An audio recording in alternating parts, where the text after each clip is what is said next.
আমরা এবার ইলাস্ট্রেটরের ব্লেন্ড অপশনটির সাথে পরিচিত হব।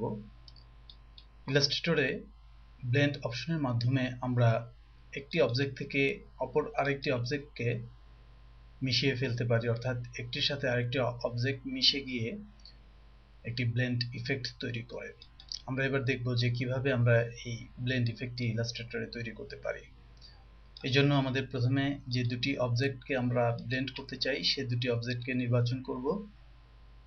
এবার অবজেক্ট মেনুর ব্লেন্ড সাবমেনুর আওতাধীন মেক যে আইটেমটি আছে এটি নির্বাচন করব, অথবা আমরা কিবোর্ড থেকে শর্টকাট কি Alt+Ctrl+B চাপব।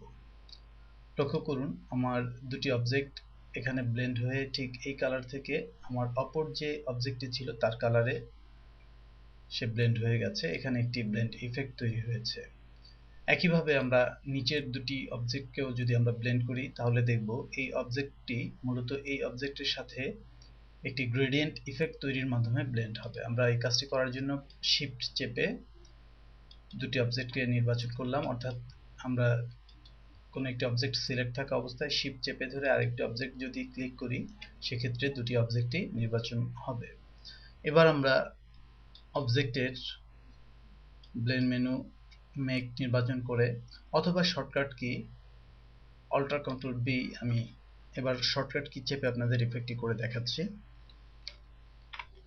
Alt+Ctrl+B চেপে আমি এখানে একটি ব্লেন্ড ইফেক্ট তৈরি করলাম।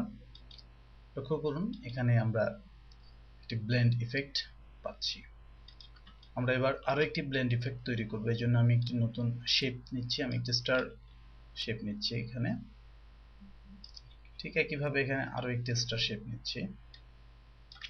আমি এই স্টার শেপটির কালারটিও কিছুটা ভিন্ন করে দিচ্ছি, আমি রেড দিচ্ছি এবং এই স্টার শেপের কালারটি আমি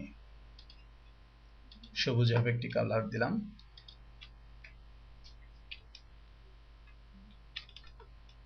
লক্ষ্য করুন আমি শর্টকাট কি চেপে আমি আমার যে অবজেক্ট দুটো আছে সেই দুটোকে ব্লেন্ড করলাম।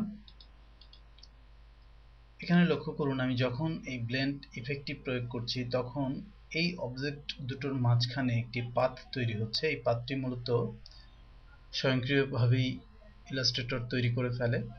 আমরা এবার এই ব্লেন্ডের আরো কিছু অপশন সম্পর্কে জানব। এই জন্য আমরা অবজেক্ট মেনুর ব্লেন্ড সাবমেনুর আওতাধীন ব্লেন্ড অপশন নির্বাচন করব। এখানে স্পেসিং স্মুথ কালার নির্বাচন করা আছে। এর অর্থ হচ্ছে আমার একটি শেপ থেকে আরেকটি শেপ যখন ব্লেন্ড হয়ে যাচ্ছে তখন এই কালারটিকে স্মুথ যেন প্রেজেন্ট করা যায়, ঠিক সেই বিষয়টি মাথায় রেখেই মূলত এখানে ব্লেন্ড হচ্ছে। এই অপশনটি মূলত সেই ব্যাপারটি নিশ্চিত করছে। আমরা এখানে স্পেসিফাইড স্টেপস সাবমেনু নির্বাচনের মাধ্যমে আমি কতগুলো স্টেপে এটি ব্লেন্ড হবে আমরা তা নির্বাচন করে দিতে পারি। এখানে বাই ডিফল্ট 252, অর্থাৎ এটিকে স্মুথ করতে 252টি স্টেপের প্রয়োজন ছিল, যার ফলে এটি 252টি স্টেপ ব্যবহার করেছে। আমি প্রথমেই প্রিভিউ অপশনটিকে নির্বাচন করে নিচ্ছি যাতে করে আমরা এখানে যদি কোনো পরিবর্তন করি তা যেন দেখতে পারি। আমি এবার এখানে 10টি স্টেপ নির্বাচন করে দিচ্ছি। লক্ষ্য করুন আমার এখানে 10টি স্টার স্টেপ তৈরি হয়েছে, অর্থাৎ A স্টার এবং A স্টারের মাঝখানে 10টি স্টার রয়েছে। আমি এই সংখ্যা আরো কমিয়ে দিয়ে আপনাদের দেখাচ্ছি। লক্ষ্য করুন আমি এবার 5টি স্টেপ দিয়েছি, সুতরাং এই দুটো যে বেজ স্টার যেটি আমার ছিল, অর্থাৎ যার উপর ভিত্তি করে আমি এই ইফেক্টটি তৈরি করছি তার আওতাধীন এর মাঝখানে 5টি স্টার রয়েছে, 1 2 3 4 5। সুতরাং আমরা দেখলাম যে কিভাবে এখান থেকে আমরা এই স্টেপকে আমরা ডিফাইন করতে পারি। আমি ওকে বাটন চেপে আমি এই যে পরিবর্তন সেটি এর উপর প্রয়োগ করলাম। সুতরাং আমরা এখানে দেখলাম যে কিভাবে আমার এই স্টারকে আমি স্টেপের মাধ্যমে কত সংখ্যায় আমি কতগুলো স্টেপে এটিকে রিপ্রেজেন্ট করতে চাই তা আমরা নির্বাচন করে দিতে পারি। আমরা আমাদের এই লেসনের মাধ্যমে সেই বিষয়টি দেখলাম। সুতরাং এই ব্লেন্ড ইফেক্ট ব্যবহার করে আমরা আমাদের ডিজাইনে বিভিন্ন ধরনের ইফেক্ট তৈরি করতে পারি এবং ডিজাইনে আমরা বৈচিত্র্য আনতে পারি। পাশাপাশি কিছু গ্রেডিয়েন্ট, যে গ্রেডিয়েন্টগুলো আমরা কাস্টম বা তৈরি করতে গেলে আমাদের বেশ সময় এবং শ্রমের প্রয়োজন, সেই গ্রেডিয়েন্ট আমরা খুব সহজেই এখান থেকে তৈরি করে নিতে পারি। গ্রেডিয়েন্ট ব্যবহারের ক্ষেত্রে আমরা যে সুবিধা পাই এই ব্লেন্ডের ক্ষেত্রে সেই সুবিধার পাশাপাশি আমরা অতিরিক্ত আরও কিছু সুবিধা পাই। আমরা এবার সেই বিষয়টি আপনাদের দেখাচ্ছি। এখানে আমার দুটো স্টার রয়েছে, একটি সবুজাভ কালার এবং অপরটি লাল কালার। এবার আমি এখান থেকে এই স্টারটি নির্বাচন করলাম।